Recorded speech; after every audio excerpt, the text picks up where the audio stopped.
All right, today's YouTube video is just going to be pretty straightforward here. I've talked little bits and pieces about this, but I'm going to give you another perspective as I just went through this in my mastermind, where people need to understand the difference between energy and knowledge. And as we go through energy and knowledge, I want you to look at it this way. When you start at the very beginning, think of it, energy is right up here, okay? And knowledge is down there.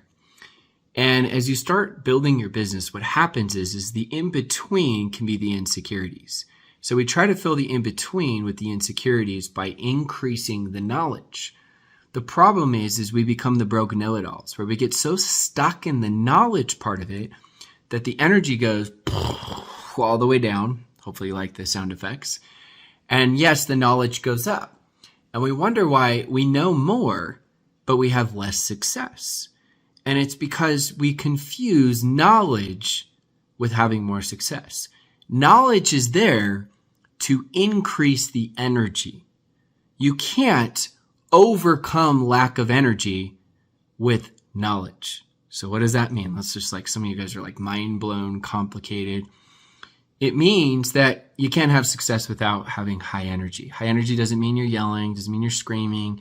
I'm low key, soft spoken. I'm yelling right now just to sound normal. And you guys are like, what? It doesn't sound like you're yelling. So energy has to be here to have success. Knowledge, if it's low, the point of knowledge is to help increase the energy.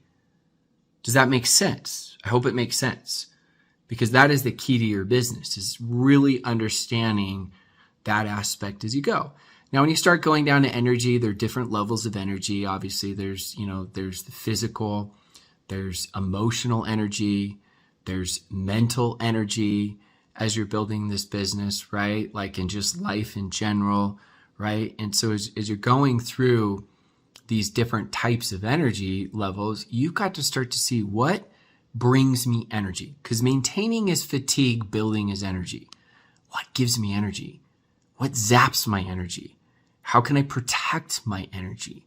How can I make sure I don't become the broke know-it-all? How can I make sure I constantly focus on becoming more energetic with my own unique style and personality? And as you do that, you'll find that you'll have more success in this business, and you'll get back to the basics, because successful people just do the basics better. Let's do the basics better. Let's crush the basics. Let's go back to the beginning when your energy level was high.